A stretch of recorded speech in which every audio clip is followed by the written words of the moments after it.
The craziest thing is I met this kid. I met him. I met the fastest rising rap artist in years. I remember being a high schooler and my best friend would always tell me, he'd be like, yo, I knew the baby before he was him. And are you a day one rap fan? Like it used to be this competitive conversation that I had with my friends. And I always used to be jealous because I felt like I wasn't that person. I met Slayr. So let me just give you a little bit of backstory and then we'll get into the topic of this video, which is really the math behind Slayr and how he did this, because his story is incredible. I'm a college student and I go to Temple University. I've DJed all types of events. I've DJed at nightclubs. I've DJed at frat parties. One of the things I would DJ are underground rap shows. Each lineup would feature 10 to 20 artists. Slayr is from Philadelphia. Slayr was featured on a few of these lineups. When I would meet artists, I would have to compile a set list. It was never anything so crazy. It was always this friendly, surface level interaction. And I met so many artists. Like I met probably over 50 different artists in my time doing this. So of course I didn't really think much of it. This was just another artist that was performing. I love rap music. So when I listened to Slayr, and I thought it was fire, but he was equally fire in my opinion to a lot of the other artists in the lineup. I would always tell myself like, oh, I should get to know these artists because one of them is gonna blow up. And little did I know that that artist would be Slayr. He's not only the fastest rising rap artist in years, but also the one that I believe is going to build an incredible career from his rise. Out of all these artists that I DJ'd with, how is Slayr the one that was able to create this rise and build such an incredible career and foundation for himself and turn it into something meaningful? I want to help us figure out how he did it so that we can use the same tactics and strategies in our own creative careers.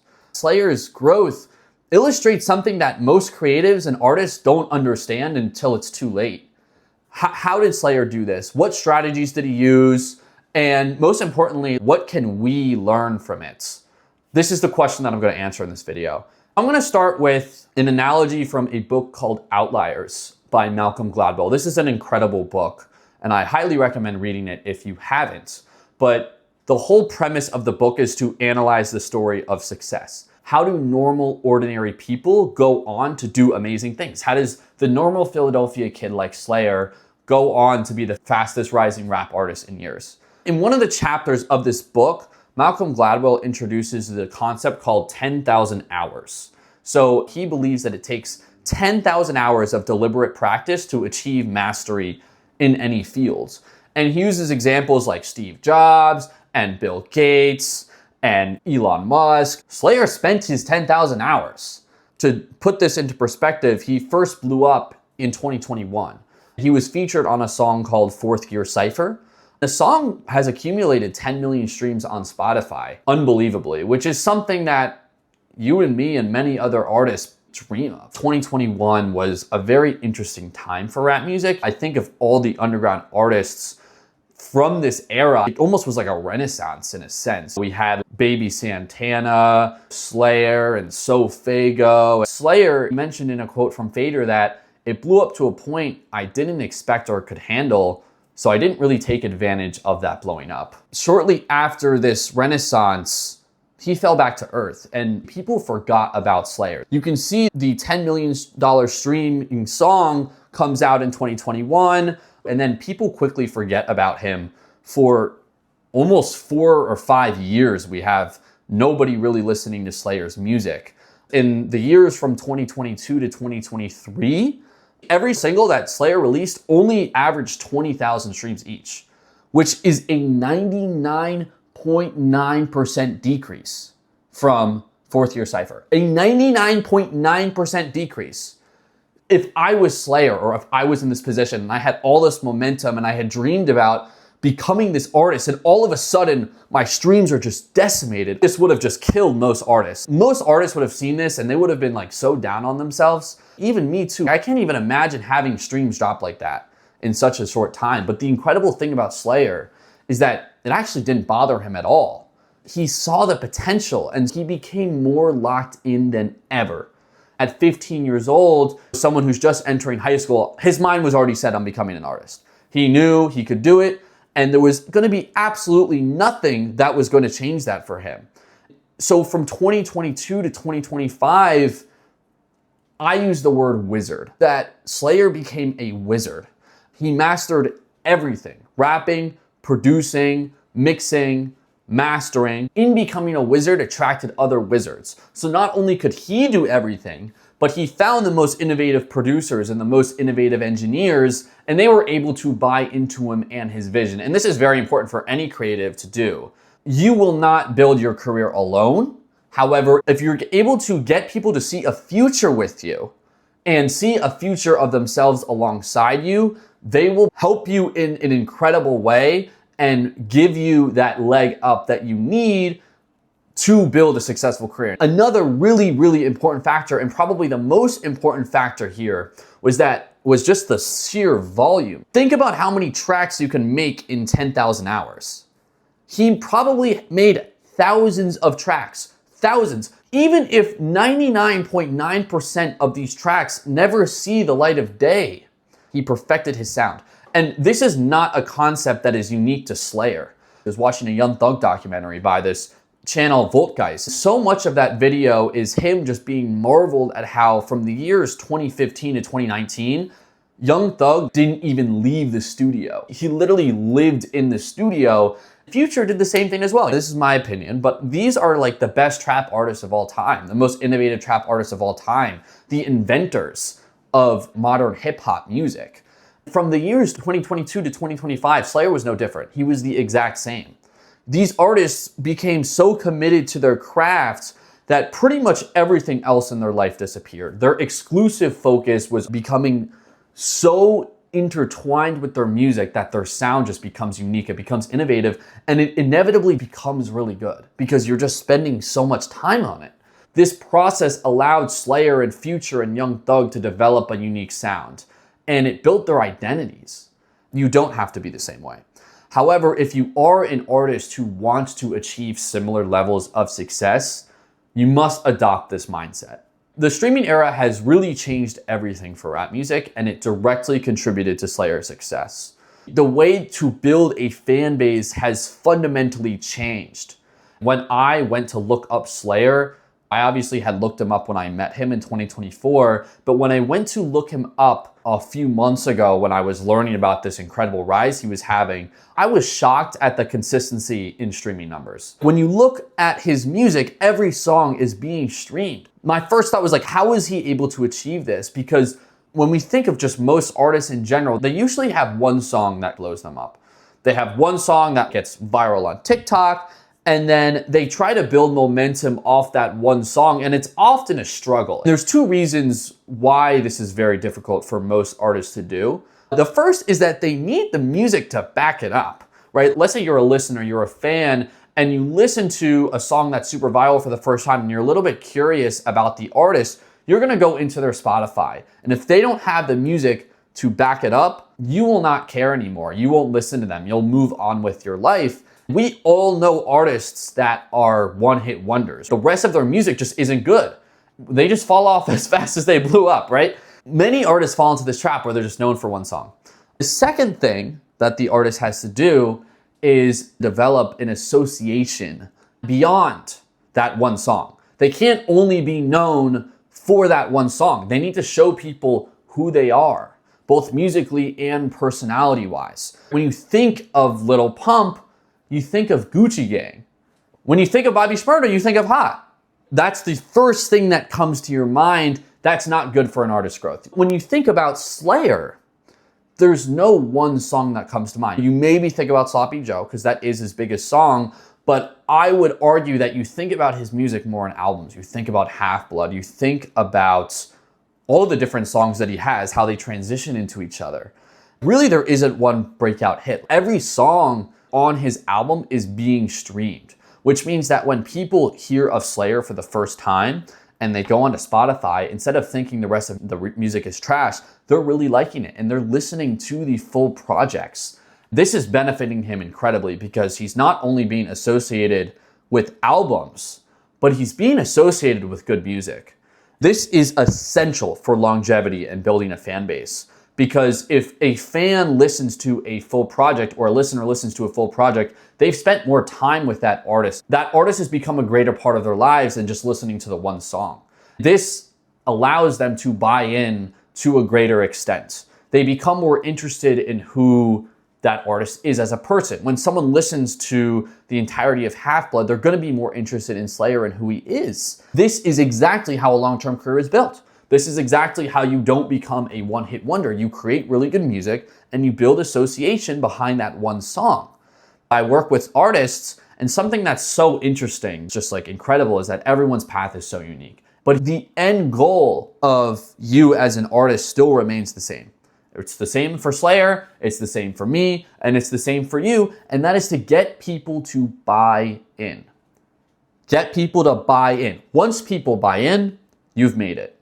What do I mean by this? What does it mean to buy into an artist? I'm going to use Slayr to explain this concept, because when you think about success as an artist, you might just look at streams, but no, it's buying in, building fans. For Slayr, fans bought into his music.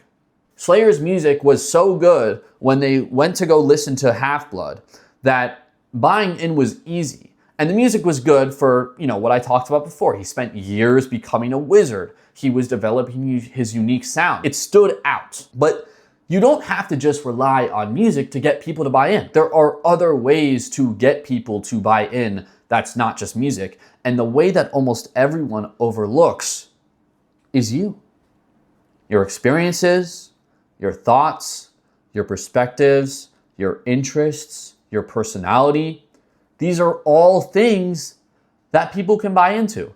And this is extremely powerful, but most artists ignore it completely. So much of the social media of artists today is just song promotion. It's, hey, come listen to my song. Hey, come stream my song. But this is only one way to get people to buy in. If your plan is exclusively this, you're just gonna put yourself at a severe disadvantage because you become like everyone else. You just blend in with the feed when the only thing that separates you from everybody else is you. You are the only thing that separates yourself. You are the only person that's had the experiences and the thoughts and the emotions and the just overall life that you've lived. All of those things have contributed to who you are and your personality, and all of those things can be shared with the world, and all of those things can allow people to buy into you.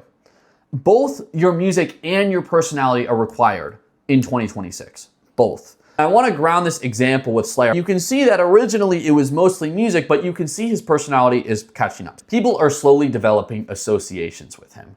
There are a multitude of associations that Slayr is building, beyond good music, beyond albums. He's building association with Sonic. I'm on Max's stream and he's sampling Sonic. With Pokemon, he talks about his love for Pokemon. He's a funny guy, etc. I understand that there's a meme of burger music or whatever, but that's an association too. And not all associations are good, but if you can build associations beyond music, it is good. Associations are the definition of branding. When you hear someone say, okay, how are you gonna brand yourself? When you hear another YouTube strategist or some other Joe Schmo on TikTok talk about branding, this is what they mean. They mean building associations. Once these associations are made, you remember them. When you think of Slayr, you're not just thinking of his music. You're not just thinking of that one song. You're thinking of Sonic. You're thinking of Pokemon. You're thinking of other things. This is incredibly important for long-term success. And the most interesting and important aspect of this, which ties into what I was saying before, is that Slayr's unique set of associations and interests are his. They are his. There is no other artist that is gonna have the specific set of associations that Slayr has or that you have. That's what I mean when I say build yourself. That's what I mean. You almost certainly have a unique, similar collection of beliefs and interests, so use them. Use them to your advantage. This is the only way that you are going to stand out, is to use your unique set of beliefs and interests to your advantage. I want to get a little bit more strategic. What would I do if I were Slayr's manager? Hopefully you can see how I think strategically and you can apply some of these concepts to your career or the principles behind them. The first thing that I really noticed about Slayr is the Twitch streams. We all know that Twitch streams are fun as consumers to watch, but they are incredibly important for artists like Slayr. What an incredible way to get people to buy both into his music and his personality than to be on a Twitch stream. He increases both his music and his personality at the same time.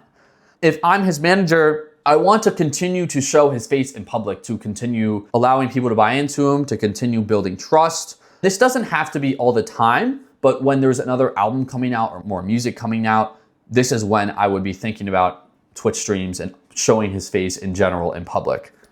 In terms of music, Half-Blood is doing a lot of discovery work for him. New people are still discovering Half-Blood every single day. I would say just one more album this year, on the back half of the year. There's no reason to rush this. And I'm sure that Slayr is already working on tons of new music. This other thing I would want Slayr to do is to continue building with his record label. There's a lot of stigma behind record labels, but through this example, I want to show you how much value a record label can actually provide. I interned at Sony Music last summer. I have an idea of how record labels operate, so I can see what they're going to do for Slayr. The most important thing that Slayr needs right now to continue growing are relationships.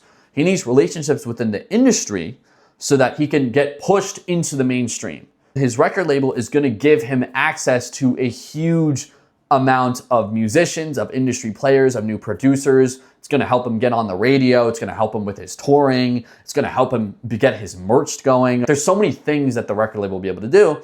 There's a couple of things that I would want the record label to be doing for Slayr. The first is the production of physical media.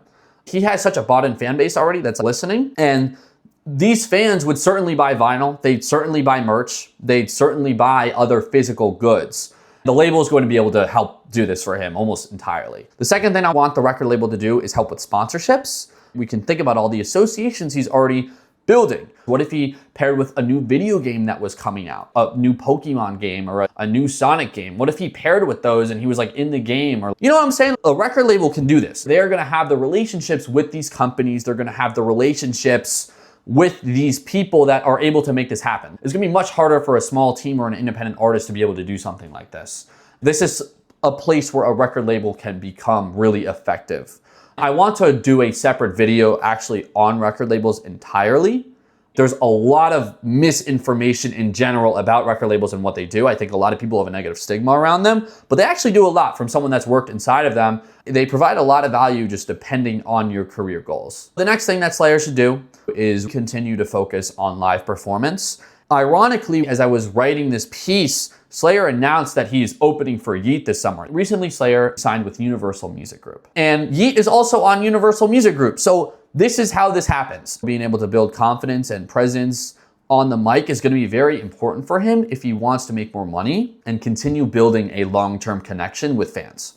The Yeat collaboration, what a perfect opportunity to get in front of bigger crowds in his audience demographic. After his next project, I would start to try and figure out how I'm gonna put on a full tour. Opening for Yeat is perfect to start. So after this happens, after his next album comes out, that's when I wanna start focusing on building out a full tour. The main way that he's going to be able to do this is through an agency. There's 4 big ones. I'm gonna remember 2 off the top of my head, Wasserman and United Talent Agency. They are the ones that build the tours. Who do the agencies go to when they need new clients? They go to the record labels. Because Slayr's already signed, they are going to help him get this agency deal. This might have already happened, and they might already be trying to plan out this tour already.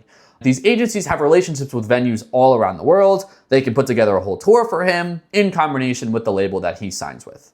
Another association that Slayr has that he said before is that he makes music for the mosh pits. So I'm sure that fans like you and me would love to see him live and pay money to do so.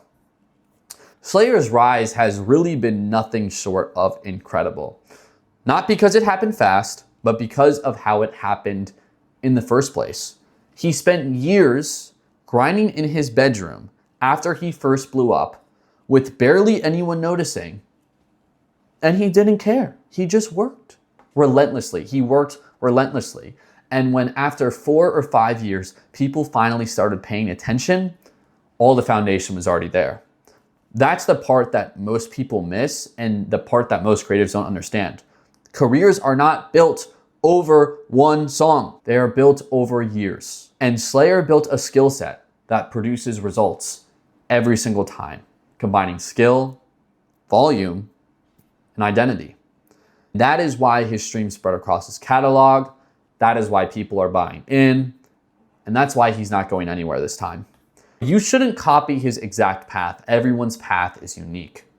But it is very important to understand the principles behind it. Because if you're not putting in your reps, your music isn't going to be good enough.